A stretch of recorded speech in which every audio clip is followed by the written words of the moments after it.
practice. I needed to refresh my agenda to pick up these last two items in scope of practice. So I'm going to turn the meeting back over to Kathy to discuss these last two items. So recently, I received a question via phone, which I asked the question asker to follow up with in an email, but I didn't receive anything from her. So I'm still going to ask this question. Periodically, as long as I've worked at the board, this question has come up, it feels like. And the question is, can PTAs perform gait training as part of what a PT delegates to them as part of a plan of care when gait training itself has not been assessed by the PT? And I appreciate it maybe if Pearl and Crystal could weigh in on this first, because one of the things I asked this question asker was, is that what you were taught in school? And, you know, other states do have that specifically in their law and rules, but we don't. So, you know, I wanted to try to understand the context, and maybe if you all can help me with that.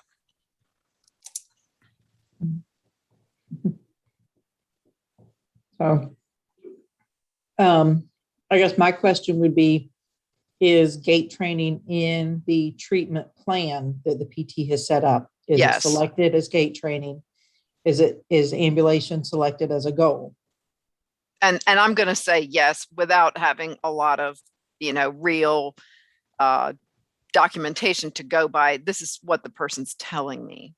Yeah, I mean, if those two things are in the PT's plan of care, you know, if they've selected gait training as a treatment plan option, and if they have a goal for gait training, and they've directed the PTA to work on gait, I have done it. So, Pearl, how about yourself? Well, I have issues with this question. And the reason is I was taught by old school, and we was taught that if it's in the plan of care and the goal, you do it. If it's not in the goal, and just say I get somebody up and walk them and they lose their balance and they hurt themselves. Well, it can come back on me to say, well, I didn't have a goal for you to walk that person in the first place. And even if they know that it's on them, put it on me if something come up because I did it. And I try to talk to the PTs now and say, well, if you didn't assess it, why didn't you assess it? And why did you make a goal for something that you haven't even seen? So as of today, I even have a issue with that, because they don't walk the person, or they may take one side step or one step and then write a goal for ambulation, when to me, that's not ambulation, but I would prefer you take a step and write a goal for it, rather than say the patient was max assisted on the side of the bed, but I want you to ambulate them, but I didn't see it. So if they didn't see it, how can you write a plan for it? How can you write a goal for it if you didn't actually see that? Or you can write a goal and say patient to be assessed at a later date when they are better with the goals set. Okay, thanks to both of you for jumping in first. And so maybe if everybody can join in, that would be helpful to hear what everybody's got to say. I appreciate what Pearl and Crystal are saying, and I totally agree. The way we write this as a PT is usually gait with the least restrictive device. And that kind of leaves it open to the PT assistant to move that patient from a walker, say, to a cane, to no assistive device. And that is, again, up to the PT to determine the competency level of the PT assistant to know when they can go to the next least restrictive device. But I do not agree that a PT assistant can perform gait training as a treatment intervention if the PT has not made any reference to it in the assessment or plan of care. Definitely not. Yeah, I would agree as well, Yeah. Teresa. I think there needs to be documentation of the assessment of the PT of the gait status, a goal for that, and it being the plan of care. Now, you can trust me to know that I'm gonna do what's right. And if you write a goal for transfer from the bed to the chair, then I can transfer that patient, then I can come back to you and say, this patient transferred with minimal assist. Can you write an ambulation goal? At that, Right. I didn't ambulate them. I transferred them. I didn't ambulate them. But if you say patient to ambulate with whatever assistive device, doesn't matter if you say patient to ambulate, but you did not see that. That's what my concern come in. Mhm. So, was all about public protection, but also if I were a Medicare reviewer and I did not see all three of those items, then I would reject that claim. Right. So, so let me throw this out as a devil's advocate question. Do you believe that a physical therapist can assess components of gait without seeing gait and then ask the PTA to do it? So strength, range, some sort of balance. I'm going to save one question for last. And is then that appropriate for a PT to then ask the PTA to ambulate? And everybody should throw in what they think is the standard here. I say yes. So years of working with orthopedic patients who come out under the effects of anesthesia, it would be unsafe to attempt to ambulate them when they have no lower body sensation or can't do a quad contraction. But they walked in that same morning Mm-hmm. to the OR to get ready for their total knee. I knew they could walk before, and they have sufficient of cognitive ability. And as soon as the anesthesia wears off, they'll be able to move their leg and all those sorts of things like that. So I think I am assessing it. I may not physically see them ambulate because it would be an unsafe behavior that time, but I've assessed all the components of it and feel like I can confidently write a goal and a plan of care for that. And you're writing it based on prior level of function, so that's appropriate.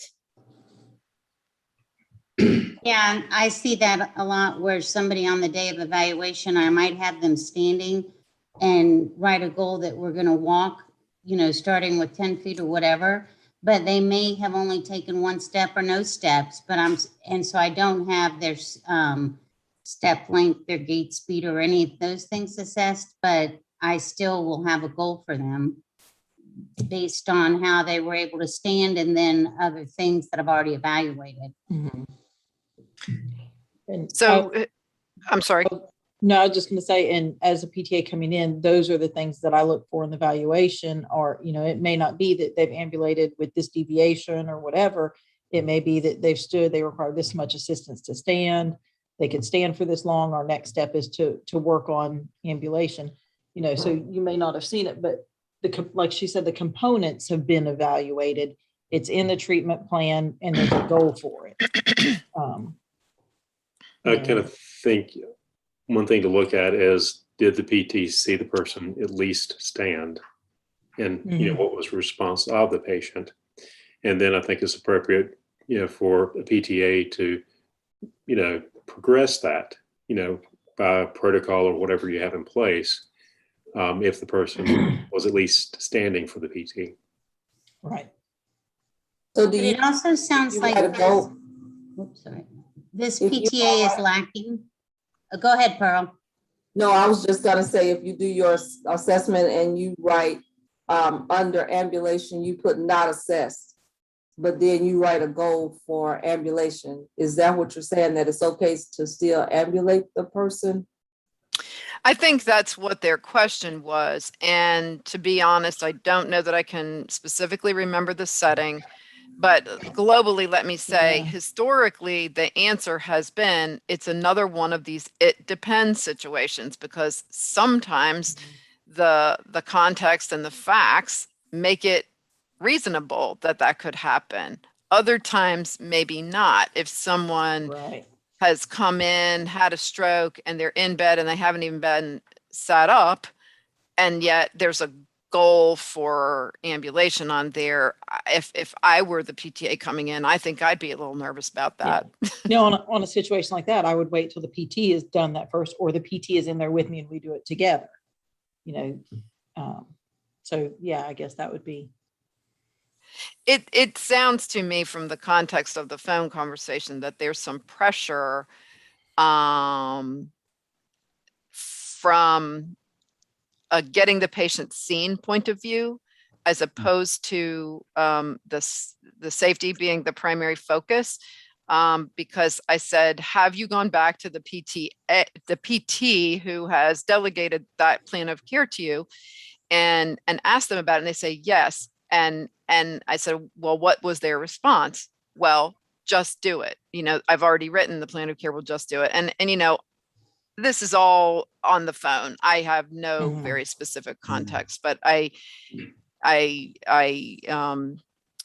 wanted to be sure that there was not a consensus from the board that the answer is something completely different, or that we had a rule or something in the Practice Act that specifically prohibits a PTA from doing that if the PT has delegated it to them through the plan of care and having a goal for it. Well, I was going to say WNL should be within normal limits, not we never looked. Yep, that's right. That's right. That's great. So I also think it's absolutely appropriate for the physical therapist assistant to say that this was not evaluated, and for them to contact the PT and discuss what they really can or should be doing with that patient if they think there's a safety issue. That's totally appropriate. Right. Well, but one important thing is documentation in their note that if it's not there, it's in the plan of care, but it hasn't been done, that when you document, you spoke to the therapist and the therapist told you what to do, and you put that therapist's name in that note. So if it come back, it will say, I will say, I spoke with Crystal, a PT, and wanted me to do this and this. So as per PT, that's And I put that in notes on other things, spoke with supervising PT and listed their name and, discussed, That's great. Thank you very much for that. It's interesting when I used to train residents that if you're going to do a true neurological exam, you got to grab a gait belt. Got to see if they're able to ambulate. And you'd be surprised how many don't do that. And I have to ding them and say, no, you've got to really assess their full range. And just doing their muscle or checking sensation, all that, but really can they tandem walk? And that's how you do a real full exam. And sometimes that's when you will discover if their knees buckle. But you make sure you have a gait belt and there's enough people to see how far they can or they can't do. And as opposed to just relying on the CT scan. The CT scan, it'll give you a picture, but it doesn't tell you what the patient can and can't do. Okay. Right. Do you have enough information, Kathy, from the board to answer that question? Yes, ma'am. All right, let's move on to the next question about dry needling. This is more as an example from the board. This question is something that I get routinely.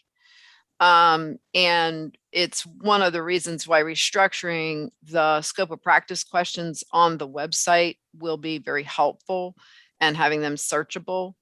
But I'm getting this question a lot now, and just wanted to review with the board that because there is no rule that defines a number of training hours for dry needling, even though it's considered an advanced skill, it says you have to have advanced training. And what is implied is that if you have not received that advanced training for a certain body part, that you would not perform dry needling in that region. So if you've only attended a class that does the upper quarter, you wouldn't do something in the lower extremity. And so it looks like this particular gentleman has taken some dry needling in the past, taken the same course again. And is this sufficient for me to perform dry needling for the muscles learned? Well, first of all, I can't answer that question for that person because they need to be a self-assessed competent to perform that as well as have that education and training. And so the way that I answer that is, you know, you have to possess the competence to do it before you do it. And so, but the answer is longer than that. It basically says, here's the reference for the Supreme Court decision. There is no specific required number of hours of training, but that said, you have to have the training before you do it and you need to be competent. So that's where we are with dry needling at this point in time. And I think, you know, based on some recent discussions, just continuing to make the response more robust is helpful, and it will be posted on the website for the public to access. And is that also something that the Public Protection Task Force is looking at? Yeah, and certainly to be able to answer some of the questions that have come up and some of the situations that prompted that being put on the agenda, it will need to be. Great. Thank you, Kathy. Great. Thank you. Thank you all. Appreciate your help. Let's move on to letter H on the agenda, the attorney's report. David? Okay, thank you. So as a general just update, I usually kind of tell you what's going on with the investigative committee. That continues to be the bulk of my work just day to day, and we stay very busy. We had a meeting just a couple weeks ago, and we continue to struggle a little bit with bringing folks in. We've had the meetings the last couple times in the office, in the board office, and you know, as you know, we've had kind of a ramp up of COVID cases over the last few weeks, and that leads to the question of whether or not we should be doing that. It is a small group. We did have one person attend by video conference last time, and then we also had someone come in person. So we do think it's important to continue in person, mainly because having someone in front of the committee is so valuable to figure out kind of what's going on with that complaint. And it allows us to really, and for those of you who sat on the committee before, it allows the committee to really be able to assess what's going on, as opposed to kind of the impersonal nature of Zoom when it comes to these allegations. So that's what we're dealing with. We've got at least one more meeting for the year, and we've talked about doing an additional meeting just to try to deal with some of the matters. They tend to be the in-person meetings tend to take a while to get through those, so we may have to add one to the schedule. As far as an update on legislation, there was and we've talked about this for a couple meetings, there was a federal bill filed last October, so about a year ago, to limit any liability on board members as a result of antitrust actions. And I reported at our last quarterly meeting that there's been no movement on that. It's still in committee, and that's exactly where it sits today. I'm not sure why that is. I know there's a lot going on, but there's been no movement on that, and really no update that I can find. It's just still in that committee. There's been no movement on any kind of universal licensure. That, you know, there was a bill filed with the state, but there's been, you know, no reports there. It's still in the same committee. It's the status is just showing filed, and that's it. So no further discussion on that. As far as governor's executive orders, you know, I've been providing updates as they relate to COVID, and you know, just kind of stepping back to look and see where we've been and where we are now. As you'll recall, we pretty much had a complete shutdown there for a while. And then as vaccines were rolled out and cases began to go down. The governor issued executive order number 215 in May, and that lifted a lot of these restrictions that we had as far as numbers of people in enclosed spaces and indoor spaces. And it basically allowed us, the general public, the board, everybody else to make a call on whether or not indoor activities could resume. The May order did suggest or strongly recommend that face coverings in all large indoor seating facilities with capacities over 5,000 face coverings be required, but it wasn't a mandate. It was a strong recommendation. It did provide that private businesses may require face coverings before entering their space. It did not require it, but they may require it. It did also say that residents, workers, and visitors in healthcare settings, including hospitals, outpatient care facilities, long-term care facilities, and skilled nursing facilities, comply with CDC healthcare infection and prevention control recommendations. So that continues to be an issue that is addressed in that order. And then after May, the cases, and these orders kind of track the number of cases in the state of COVID-19 cases. They really plummeted, if you'll recall, in mid-June.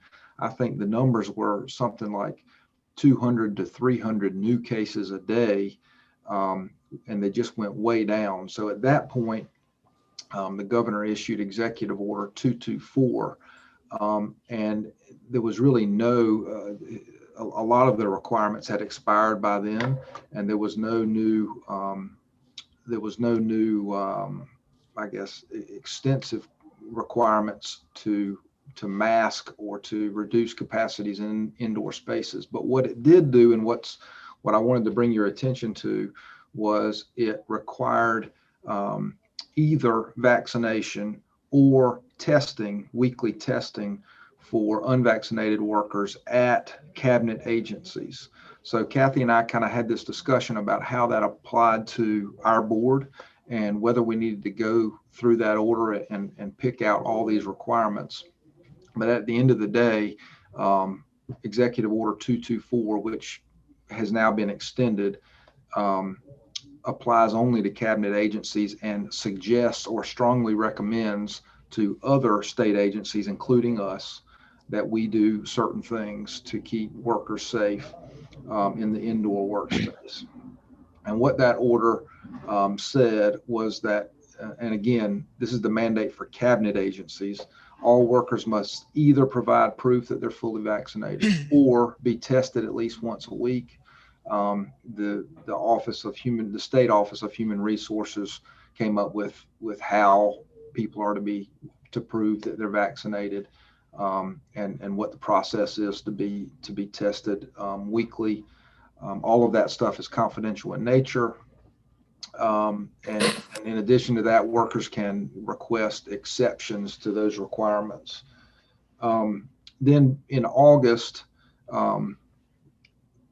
after things kind of got quiet for June and July, we started having this ramp up again due to the variant, I guess. And according to the numbers on the DHHS website, the numbers coming in were like 7,500 a day, or reported cases, as opposed to just 200 back a month or so earlier. And then as a result of that, the governor issued another executive order.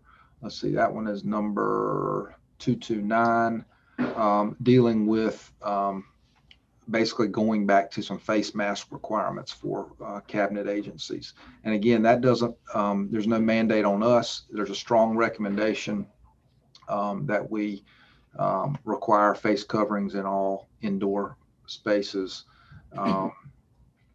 Let's see, face coverings are not required when a person is alone in an office. Each agency may set its own face covering policy for guests and for fully vaccinated workers in its offices, buildings, and facilities.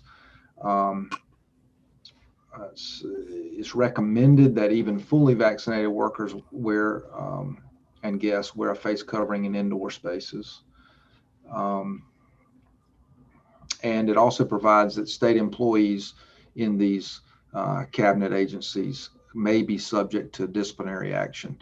I know there's lots in the news about who's potentially going to get fired for not following through with these things. I know the State Highway Patrol is dealing with that, and many other state agencies. So that's kind of where we are now. There continue to be no lockdown orders in place. We haven't gone back that far. And the current orders deal primarily with vaccinations, testings if you're not vaccinated, and masking. So that's my update on the executive orders. And to give, well, let me, before I go into this training, does anybody have any questions on those items? Okay, I'm going to attempt to share my screen. Let's see.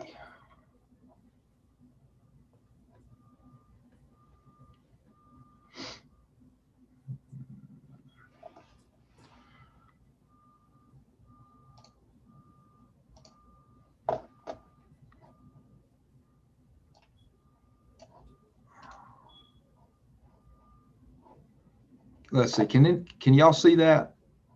No. Okay, let me continue to try here.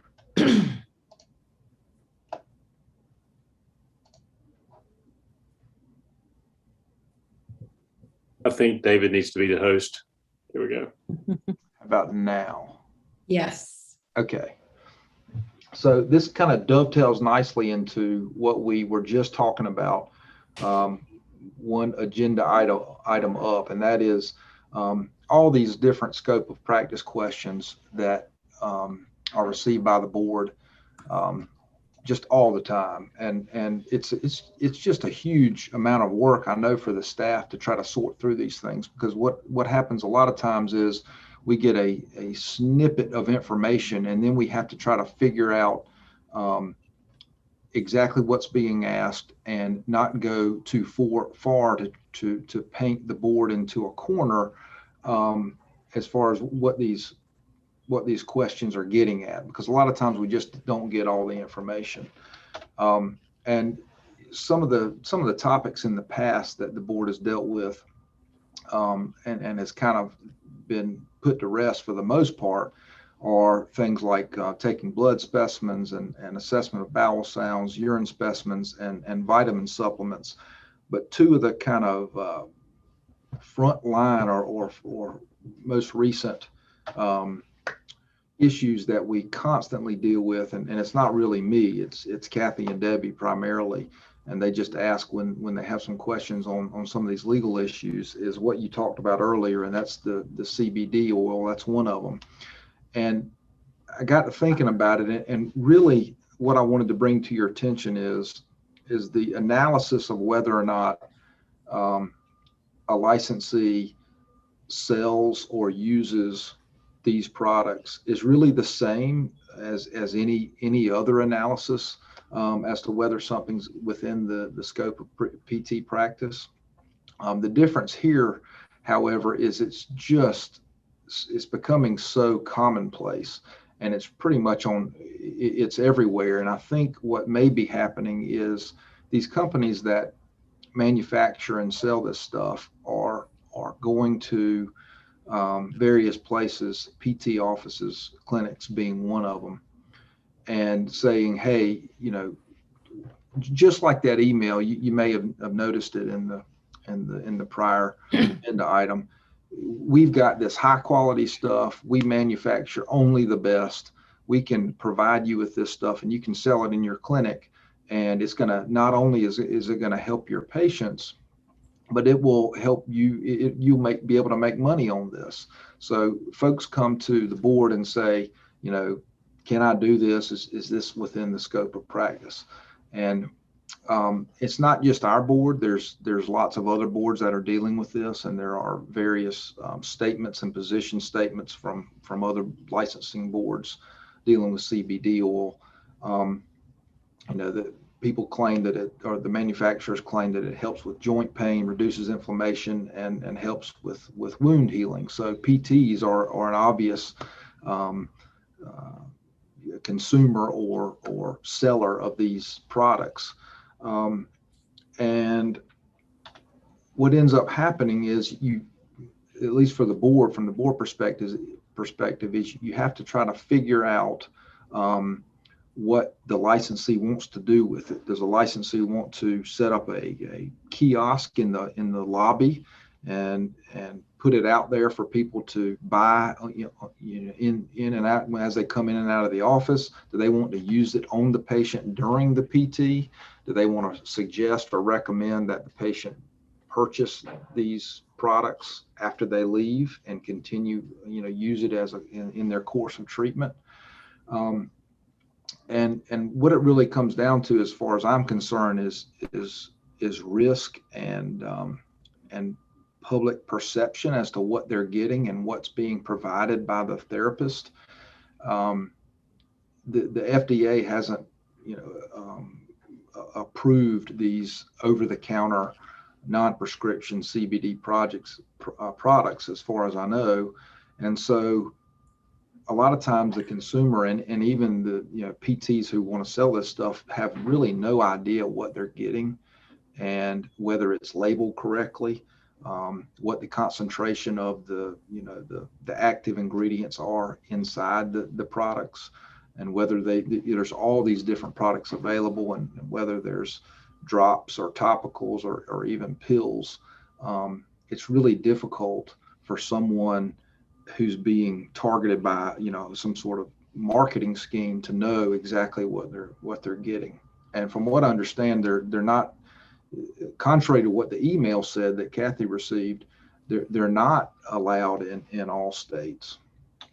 And there's not a whole lot of studies on these things. There have been reports of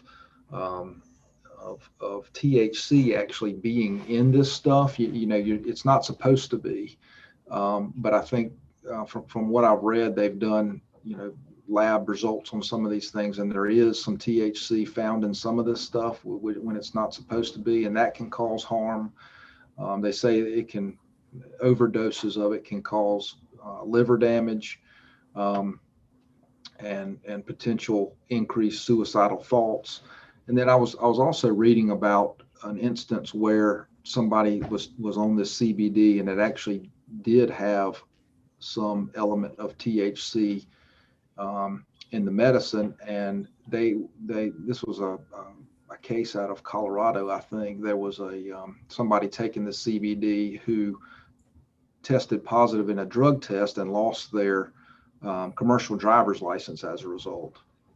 So there's all these things that could potentially go along with selling CBD oil, and it really leads me to be cautious and want to warn licensees that, hey, we can't. It's not illegal to sell this stuff. We can't tell you can't do it because the Practice Act and the board rules don't prohibit it. But it's also, as Kathy was explaining earlier, it's not physical therapy. It's the same analysis that you use for anything else. It's not taught in school. It's not typically, traditionally used in practice. And so there are legal risks that you take by using this stuff in the clinic or selling it, or even suggesting that it may help a patient. And here's what in front of you is what the board rule says that we've already gone over multiple times this morning. Is it routinely taught in educational programs or in continuing education programs for physical therapists? And are they routinely using it in practice settings?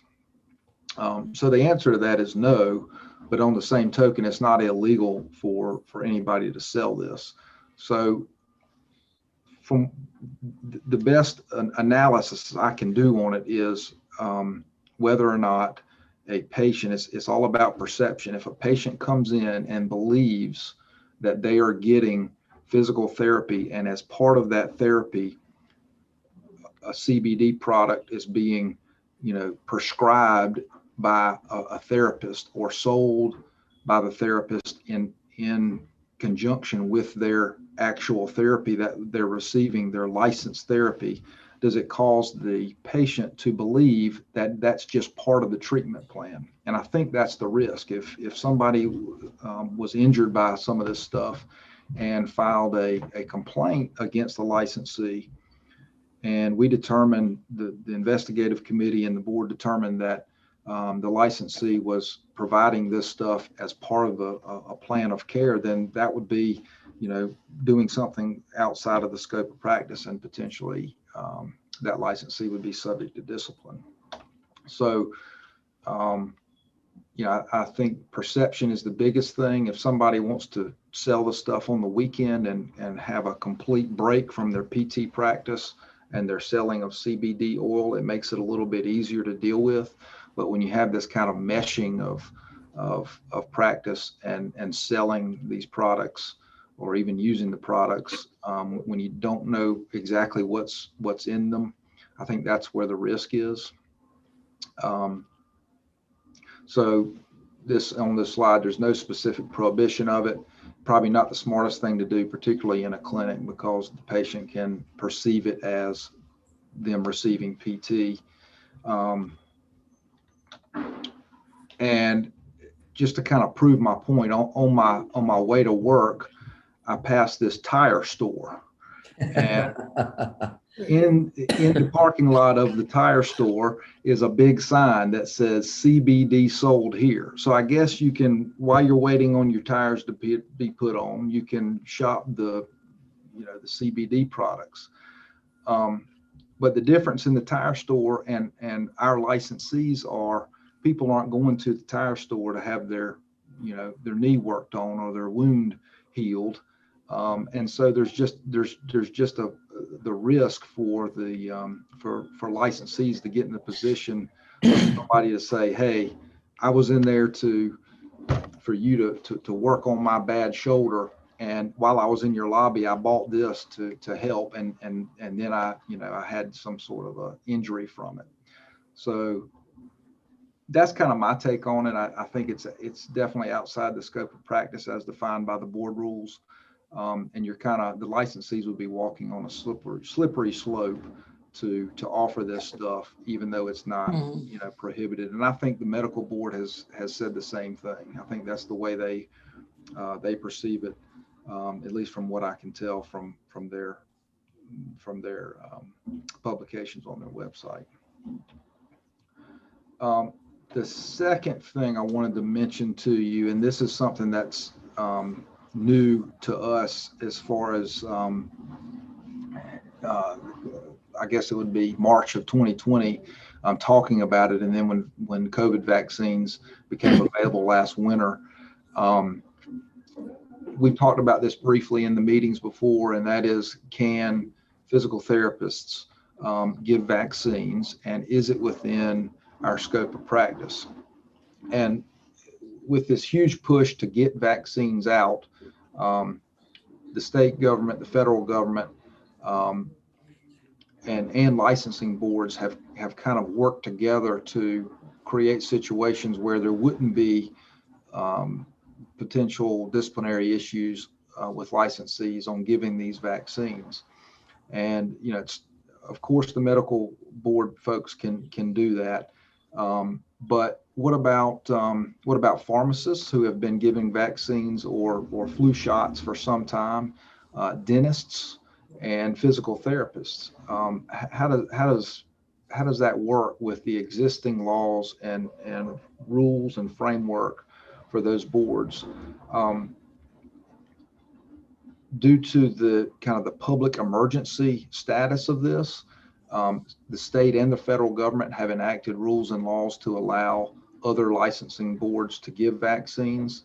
The governor has signed executive orders to allow it, and then individual licensing boards have passed resolutions, insulating their licensees and allowing them to give vaccines if they do certain certain training.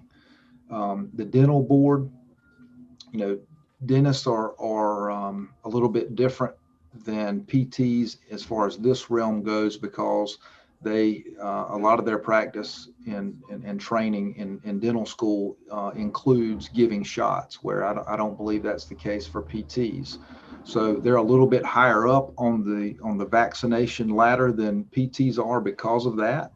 And the board in North Carolina did pass a resolution that would allow dentists to administer vaccines under certain conditions. So they have to have training. They have to only administer it in accordance with applicable FDA emergency use authorization. They have to comply with data entry and enrollment requirements. They have to maintain records of compliance and comply with any executive orders issued by the governor. I haven't actually heard of dentists giving vaccines. That doesn't mean that it's not going on, and maybe it is, but I haven't personally heard of it. But it would be allowed. Pharmacists are also an obvious resource to give vaccinations.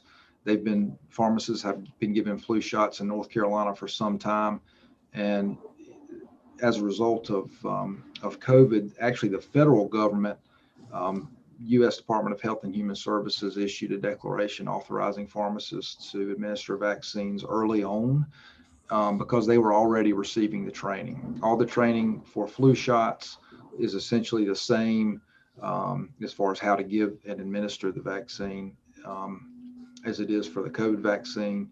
So that's kind of they're also kind of above physical therapists on the vaccination ladder as far as who the government is looking to first to do these things. And then in North Carolina, the state government followed up with not only a session law, but the state health director signed a standing order authorizing pharmacists to give vaccines, because like I said, the training's already there. They have certain things that they have to comply with before they can give flu shots, and that was already in place. So it was an obvious choice. So I have a feeling, and I could be wrong on this, but I have a feeling had there been a real shortage of providers or people to administer the vaccine, if you'll recall, we were really waiting on vaccine for so long, and the number of people to provide or administer the shot wasn't so much of an issue as it was getting the vaccine itself. But I have a feeling that if it had been the other way around and there had not been enough licensees or professionals, healthcare professionals to provide the vaccinations, I think physical therapists would have been right on the neck, right after dentists and pharmacists. And I think how that probably would work is the governor's office would get with you as the board to come up with some sort of resolution authorizing it. And we'd have to sort through those issues and make sure there was no Practice Act issues in North Carolina. And it has been done in other states: California, Colorado, Maryland, New Jersey, Utah, and Virginia. They have gone through this process to allow PTs specifically to administer vaccines. And I think we probably were fairly close to that in North Carolina, but didn't get there because it just wasn't needed. Now, that being said, it's not in our Practice Act and it's not in our board rules. However, that doesn't prevent physical therapists from going to a site, a mass vaccination site, being trained and giving vaccines. You don't have to have a medical degree to do that. And physical therapists would be perfect for that. It's just not specifically provided for in our board rules and Practice Act. So individual PTs, if they want to volunteer and go through the training and do it perfectly fine. If they wanted to offer that at their clinics as part of physical therapy, then that would not be allowed.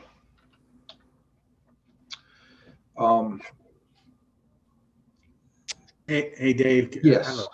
The only thing I would just suggest if you're administering that is to know if you're posed with a question about informed consent, because each vaccine has a different, I mean, they're not risk-free. I mean, and everyone has, or each one has a specific risk.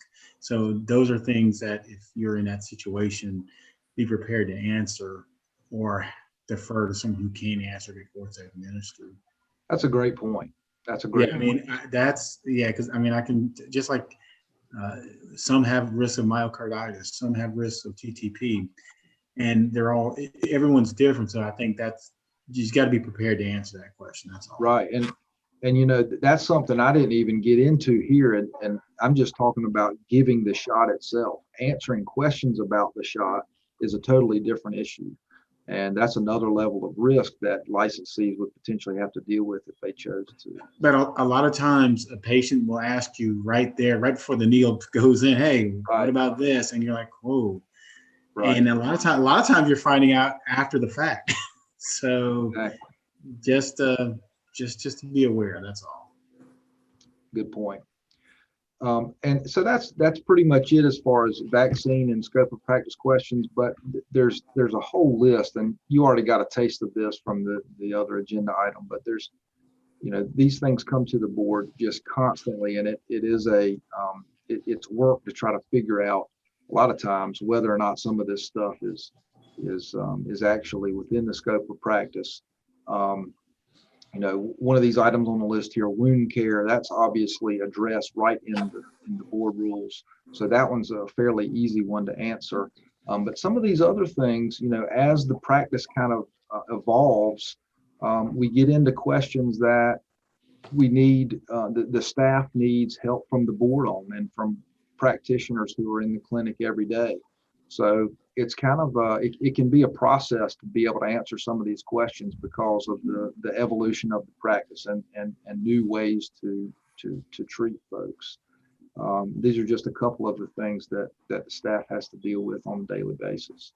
But the analysis of it, going back to the rules and the peer review framework that Debbie and Kathy came up with, that you as the board approved to deal with some of these scope of practice questions, that's the same every time. But what poses a problem for the staff and for me is just the evolution of the practice and these kind of new things that keep coming up. And in the case of CBD oil, outside pressure from the rest of the world that, hey, this is everywhere, and this is a common treatment. Why aren't you selling this to me or offering this to me in your clinic? Kind of a question. So I think that's it. Let me get back here. Does anybody have any questions about any of that? I was just going to clarify my last statement about the TTP. It stands for or thrombotic thrombocytopenia. Just want to clarify that. Gotcha. Thank you. Okay. David, I would like to clarify something you said about the sale of CBD oil. Yeah. You said it was not prohibited by a PT, but yet the board rule says we can't sell supplements and vitamins, and CBD oil would be part of that. Is that right? Correct? So, yeah. Well, let me clarify that.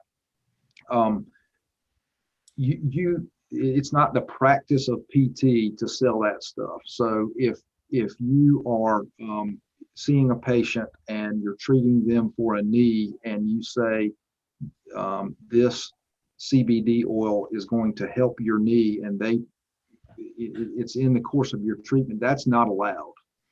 But if a PT is on the side selling CBD oil and it's not part of a treatment of a patient, then I don't know that we have any jurisdiction over that. And that is actually, that I think that Kathy can correct me if I'm wrong. I think that question has come to us about whether they can kind of have this side CBD oil or nutritional supplement business And we always say it is not the practice of PT. You cannot do this in your treatment plan with someone. But at the same time, because they have a PT license, we can't say you can't sell this in a different, in a different realm. Is that? I just want to be clear about what we're saying and how we're splitting this hair. So Well, could a PT then have a kiosk in the lobby of the clinic or the hospital and sell CBD oil, vitamins, supplements, whatever, outside of their PT practice with that patient? There might be a speech patient in my clinic who walks out to check out and says, "Oh, y'all sell CBD oil. I think I'd like to get a 40 ml vial of that while I'm here." But she's there to do speech. Right. So And that would be allowed. Is that correct? Well, I think it's real fact specific. And if it's made perfectly clear to the patient that this is not physical therapy, this is something you can buy in the gas station, and I've got this little setup of vitamins and stuff here that has nothing to do with your PT that you just received. That licensee is really walking a fine line. I would never do that personally if I were in that position, because the perception is you're there for PT. And it's easy for a patient to say, I was there for PT and they gave me this and then I got sick. But I don't know that there's a specific prohibition against it. So if a licensee decides to do that and draw the line between PT and over here in this other space, I've got these vitamins or CBD oil, I don't know that it can be prohibited. That's my take on it. Kathy, you have comments on that? Well, one of the things that you said, Teresa, is that it's in a board rule, and it's actually not a board rule. It's a position statement. So it doesn't really carry the force of law. It's just more guidance for people. So kind of in the vein of scope of practice guidance. And that was the one that we reviewed before, that position statement 20, where we just say it's not physical therapy. So, if you look on the board website under the position statements, that's where that is. And also I wanted to point out that's exactly the position that the medical board has taken. From their from what I can tell from their statements on their website, is that we can't prohibit this, but a doctor is not, it's not something to be prescribed. And it's not part of the medical practice. Kathy, I was going to tell you I couldn't hear you very well. Yeah. Sorry. That's okay, but then I saw you move your mic, so okay. Thanks. Thank you, David. Thank you.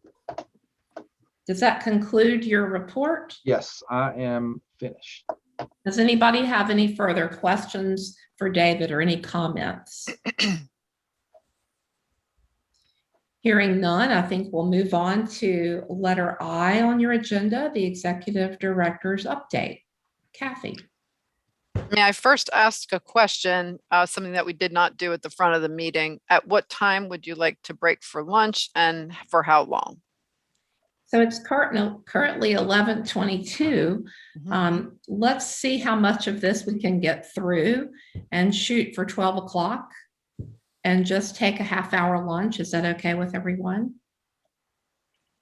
Okay. Great. So let's go for it. Okay.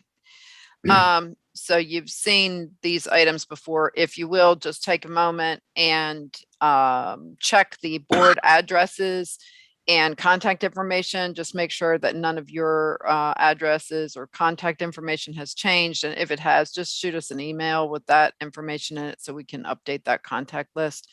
That's very helpful to the staff for sure, and possibly other board members if you needed to contact somebody at a meeting or something. The licensee count, we have an updated licensee count This one is actually as of August 25th. And the percentage increase between this year and last year at about the same time is 3.97%, which is a little higher than it's been.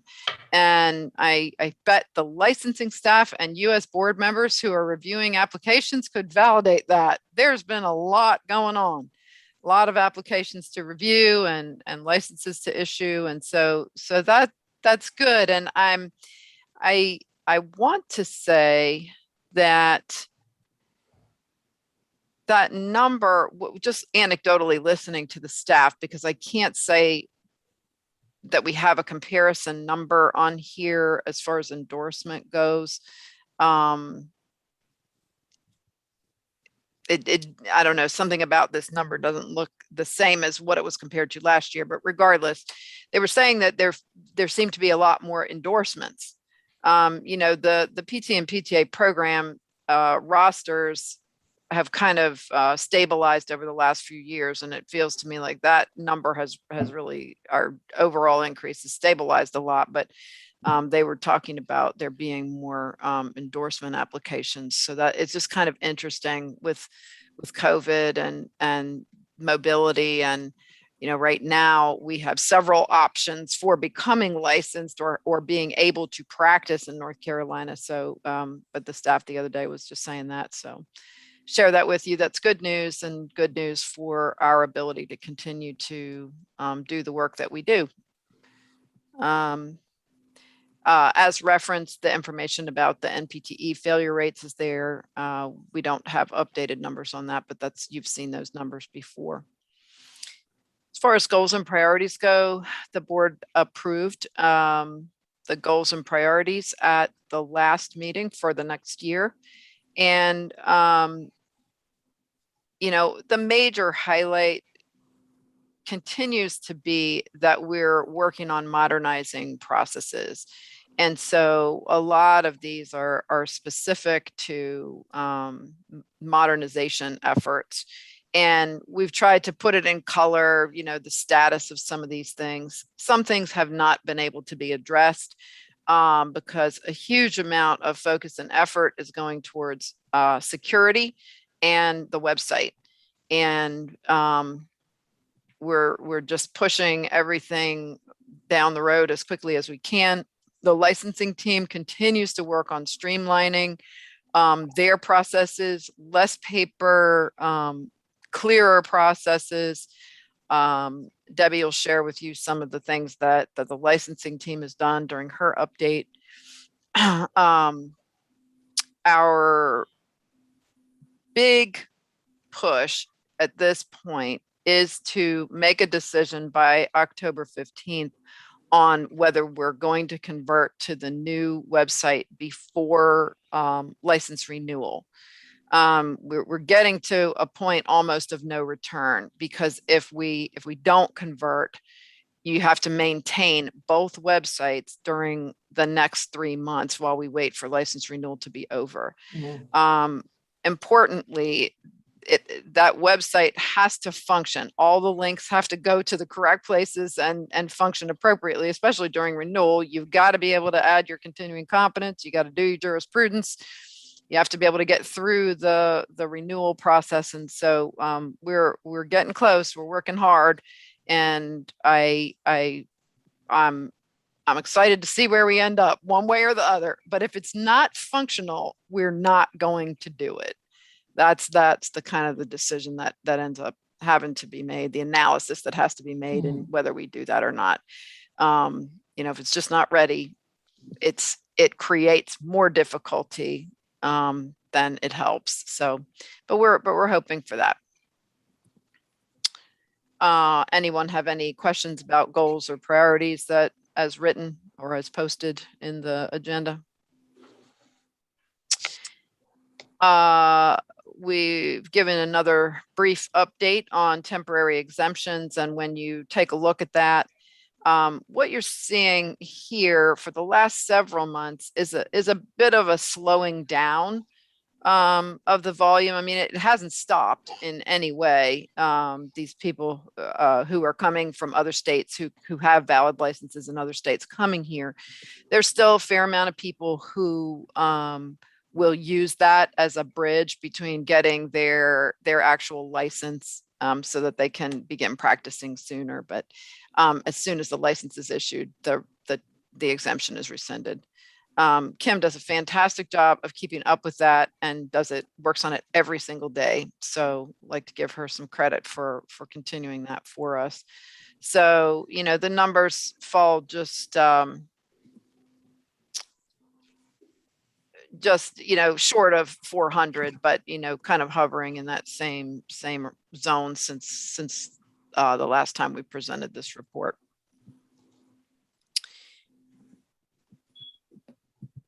And we have, I don't know if I've said this to the board before, but we are prepared if the state of emergency were rescinded tomorrow. We've got a process in place for stopping those immediately, and everybody has been notified of that. As far as ELDD participation goes, FSBPT eliminated that 5-star program. So they do send a report periodically about the board's participation. And as of June 30, yes, we are all up to date with ELDD participation and active and current with that. And I know that's what the board would expect, and we've been able to maintain that status.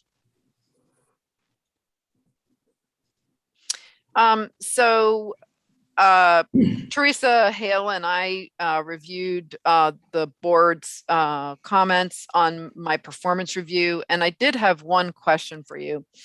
In establishing the goals for the executive director, goals and priorities for the executive director every year, one of the things I think is a little bit missing from that process is more board member input into that, because if you all have to assess it, it might be useful for me to get more input on these goals and priorities. So my specific question was, there seemed to be some confusion about outreach in being able, for a board member being able to assess that or understand it. So I think after I added this to the agenda, I think what I would like to do is send out a little survey with the categories for the goals and priorities for the executive director, and see if I can't get some feedback from board members as to what you would like to see specifically the ED accomplish, so that it's more easily able to be assessed by the board at these annual reviews.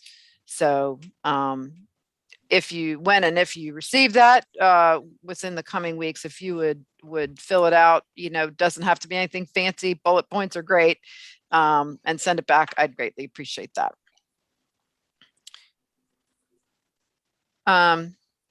Lastly, I did have a scope of practice question from someone saying, you know, what's the board's position on misinformation related to COVID-19 for PTs giving misinformation, or PTA licensees giving misinformation about COVID-19.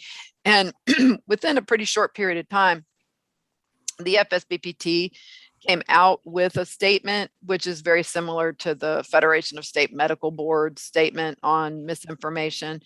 And I didn't have it at the time when I answered the original question, but David and I believed that it was okay for me to refer someone to this statement. And I wanted to know, does the board have any feedback or any comments about referring licensees who ask the question to this statement? I guess, you know, what's defined as misinformation? Well, see, that's a great question, Paul. Yeah, and yeah. Part of the reason why the board doesn't want to necessarily agree with it is you don't want to have to define it and then determine whether it's a violation or not. Well, I mean, like, for example, if we were talking just a few minutes ago about informed consent.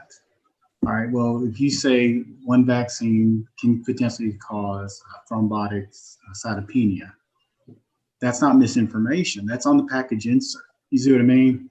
So I guess who determine, and actually I want to make, I didn't misspeak. TTP stands for thrombocytopenia purpura. That's when you have the rash, an autoimmune rash associated with it. But again, or myocarditis, that's some of the vaccines can cause that. That's not misinformation. So I guess who determines that?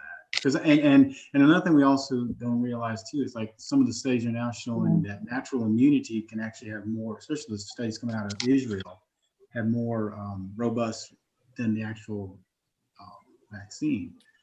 So I mean, I guess how do we determine it? I mean, and all I would say is that if someone's making that accusation, you know, I always try to tell people, if you always want to look at the research itself. For example, Cleveland Clinic has research that compared folks that had natural immunity to vaccination, and you know their studies were pretty robust. So that would be the only issue, is who defines that, because the goalposts are constantly changing.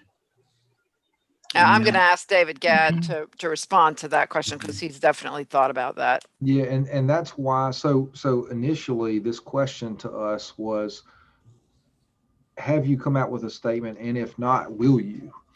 And we talked about it, and for that very reason, you know, my opinion is, if FSBPT has already come out with this, we can refer people to that statement because it's already out, and you know we're somewhat affiliated with them. But we really don't want to get into the business of trying to define what that is. And so that's why we decided that we didn't want to try to come up with our own separate or individual statement, just based on what you just said. Yeah, and I'm just being devil's advocate. You know, let's say a complaint comes that a PT was spreading misinformation, then it comes to the board, and then do we determine that?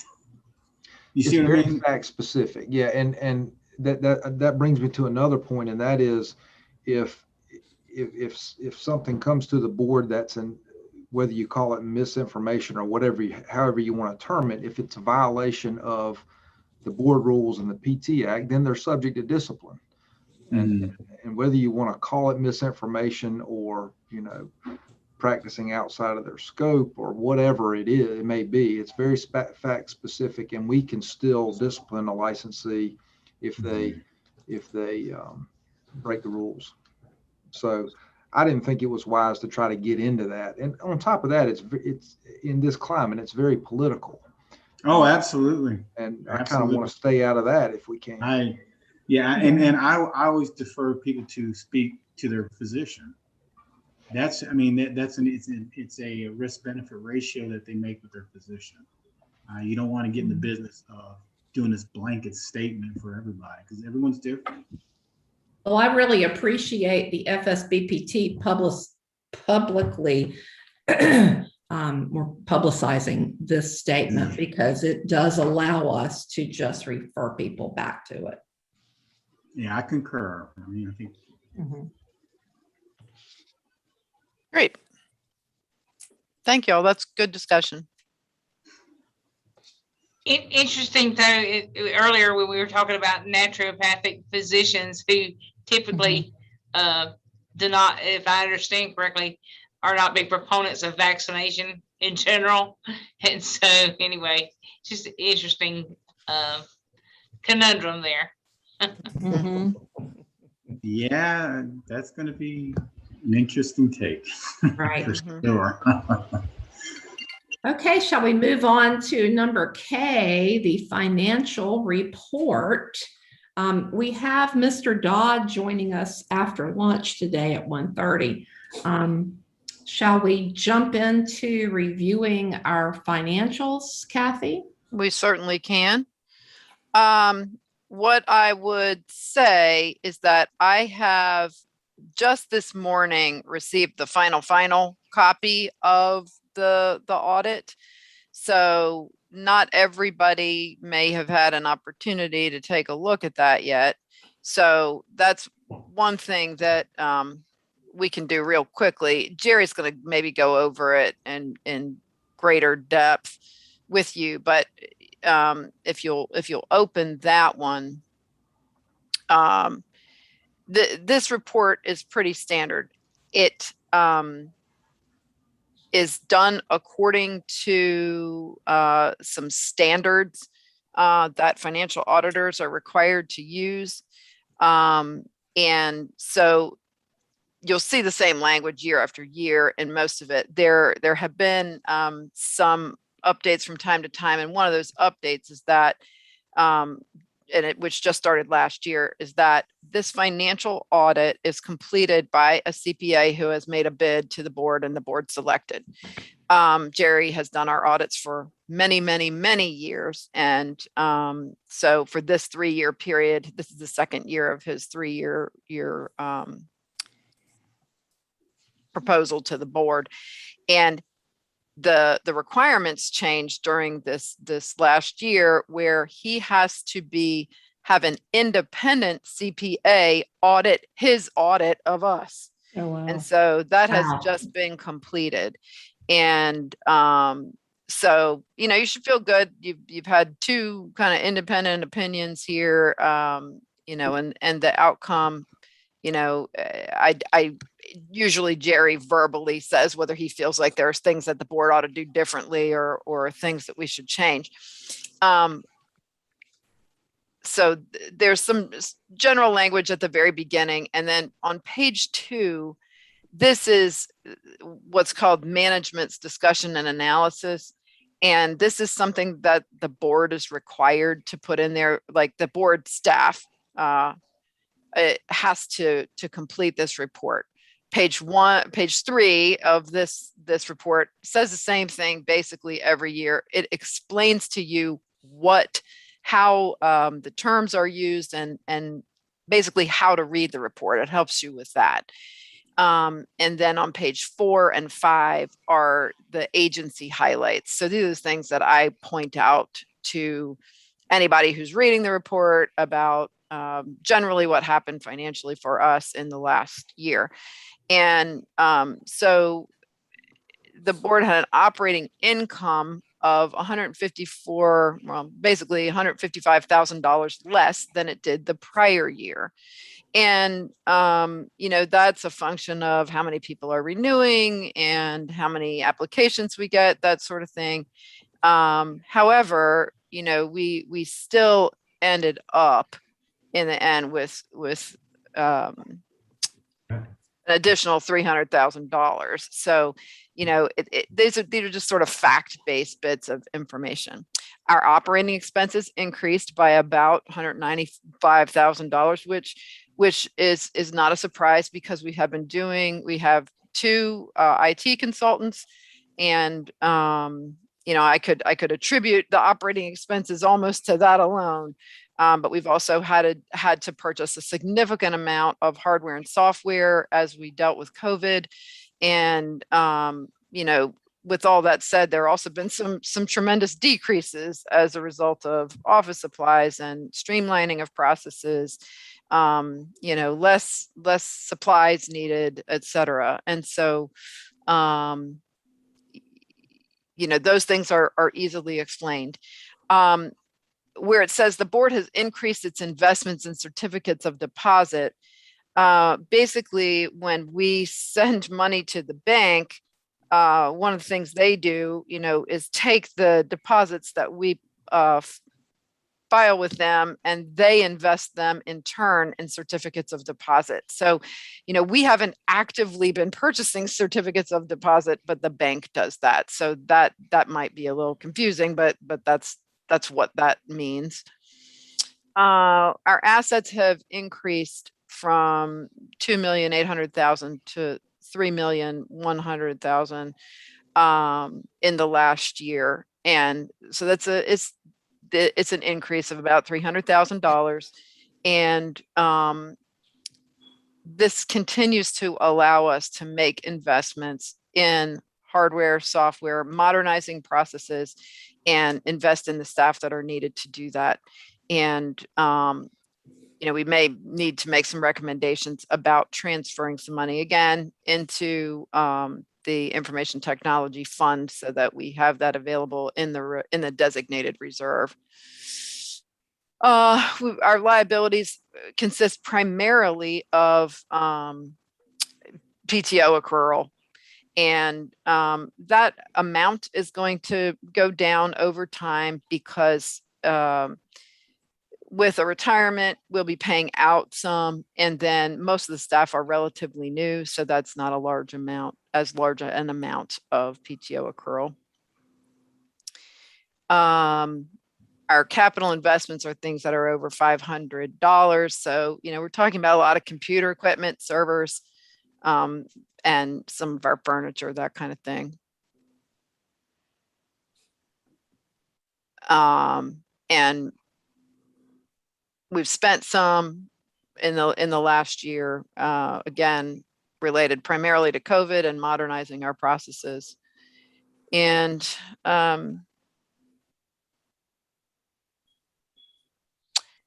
the operating revenues, we're going to need to look at this table right below it. The change is $39,400 from Hey, June of Kathy? 2020. Yes. Just to make sure we're all on the same page, could you Yes. share your screen if you're looking at Absolutely. particular financials that you want us to be aware of? Yeah, this is just in the agenda item under the financial audit. This is the one I just uploaded. So can you all see it? Yes. All right, I'm going to move this over here. So this is just sort of the end of this 3-page report that the executive director has to add, and the auditor can't do that. The staff has to provide that information. Mhm. And then there's a comparative financial table between last year and this year. And you can see what our current assets are, current liabilities, and then operating revenue and expenses. And from my perspective, none of this is a surprise or unusual. So if anyone has any questions, please let me know. I learned something every year when we do this, and this year was no exception. And I think I can explain it more easily. And if I can't, Jerry can do that at 1:30 when he comes. There's one other thing that I would like to point out to you specifically. These notes up in the body of the report, Jerry refers to these notes, which again help further define what's going on in the body of the report. And one of the notes in here, sorry for all the scrolling, and it goes here, note B, to custodial risk. So are you still sharing your screen? I am. Because nothing happened on my screen. How about everybody else? Can you see the screen? I can't, I didn't see anything change. Nothing changed. Wow. Okay. Hey, David, Kathy. David Knoll, any thoughts? Yeah. If you're sharing that window, you have to switch the window that you're sharing if you're showing something on a different window. I am in the exact same document as I was in before. Gotcha. Let me I can try to remote in real quick. Give me just one moment. Okay. If you all want to look at it on your screens independently, open the attachment related to the 2021 financial audit, and I'm on page 13.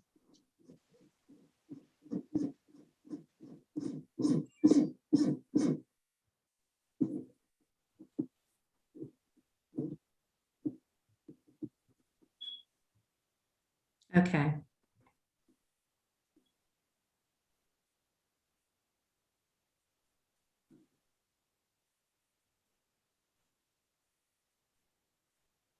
There you go. Now we can see it.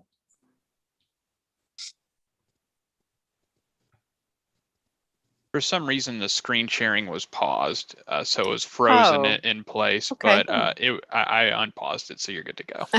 Thank you very much, David. It's always something. Okay, so now can everyone see a screen that at the top says note B continued? Yes. Yes. Awesome. Thank you. So custodial credit risk is the risk that in the event of a bank failure, the board's deposits may not be returned to it. And the next sentence says, the board does not have a formal deposit policy for custodial credit risk. And Jerry has pointed out to us from time to time that some accounts have gone over the $250,000 FDIC limit being insured. And what I'd like to point out here, you may or may not remember from the prior year, this uninsured and uncollateralized amount was $90,000, and right here it's $215,000. And so I'm saying, wait a minute, we have been paying attention to this, and Cindy is very good about bringing to my attention what monies are going over that $250,000 deposit limit, and we tried to then move them to appropriate locations so that all the money is insured. And so I brought this up to Jerry, and what his statement was is this is a snapshot in time. And so, if we had looked at it on July 1st, it may have been different. It may be that a payroll hadn't crossed through yet, and so we hadn't paid that out. So when you look at this amount, that may look like a lot, but then it changes constantly. So you're looking at a snapshot there. The other point that I want to make about this is that I did talk to Jerry about the board adopting a policy for custodial credit risk, and he provided me with a statement, and we can do that at the end of this or when we come back after lunch. So either way, but I think that it's useful. He recommended a very broad statement that the board supports having all monies on deposit in an insured or collateralized situation. And it's about that specific. He said, if you identify a specific dollar amount, then you're always going to be chasing that dollar amount. And so it's better to write a broader policy that is more easily maintained consistently. As the executive director who is responsible for this, I think we're aware, and the staff that handles the money is very aware of the fact that this is the public's money, and that we need to keep that money available for use of the board to serve the public. And so we want it in a situation where the board would not lose it due to a bank failure or something else. And Kathy, excuse me, Yes. this is Teresa, does that policy have to be approved by the board, or Yes. that's an internal policy? No, I believe that it should be a board approved policy. I think that would be helpful to the staff to know what the board's expectations are. So I was just going to get through this, and then if you'd like to go on and do that, we can make that motion now, or we can wait until later. It's up to you. All these notes section goes back to what is up in the body of the report. So I'm not sure that I have anything other specific to say, except on note G on page 15. Can everyone see that? Yes. From time to time, I've asked the board, or we've made a recommendation that the board designate some of its monies to certain designated accounts. And as you can see right now, this reserve for prepaid expenses is kind of low because we don't have a lot of those, you know, on an annual basis. But we've definitely continued to increase the information technology reserve. And you know, I thought maybe we would need to go into that this year. We haven't, but I think you know, whereas historically, I'm going to look at this line item here, possible future building acquisition. Well, as it turned out, we didn't end up choosing to purchase. You know, we've gone into another rental situation, but it doesn't mean that at the termination of this lease, the board wouldn't do something. So we haven't been adding a lot to this because it's not an immediate need, but our more immediate needs are information technology reserve. I'm going to just give you an example. If for some reason, you know, the numbers of licensees that we have are growing, and it's getting very, very large for custom software, it's possible that we may need to move to one of these large occupational licensing databases that are developed specifically for occupational licensing boards. The pharmacy board, the nursing board, the medical board all use these large corporate types of database systems to manage what's going on. And there are a lot more of them coming out day in, day out, but they take a certain amount of initial investment. And so I think, you know, right now we need it to continue to function and modernize the system that we're currently using, but we may at some point become so big, we really need to move to a bigger system. So continuing to put monies in here, I think, is important. And probably 2 years ago, the board made a motion to annually put $150,000 into the information technology reserve, but that's a motion that has to be redone because you can't have a prior board making decisions for a future board. So you know, I would make that recommendation again for this year. So those are the two things I want to point out in terms of potential recommendations that I would have for the board. Do you want to go ahead and make those so that we can vote Sure. on it and close that out? Sure. Give me just a minute.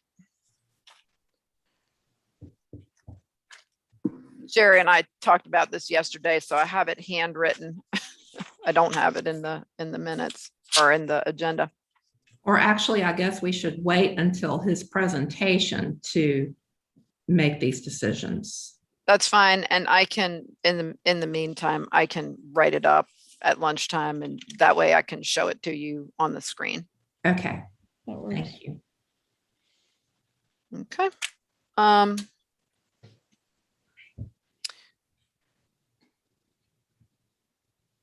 It's now So, 11:56. This might be a good time to break for lunch. Mhm. I would like a consensus from our group to see if you are okay with half an hour, or do you need 45 minutes? 30 minutes. I can do 30.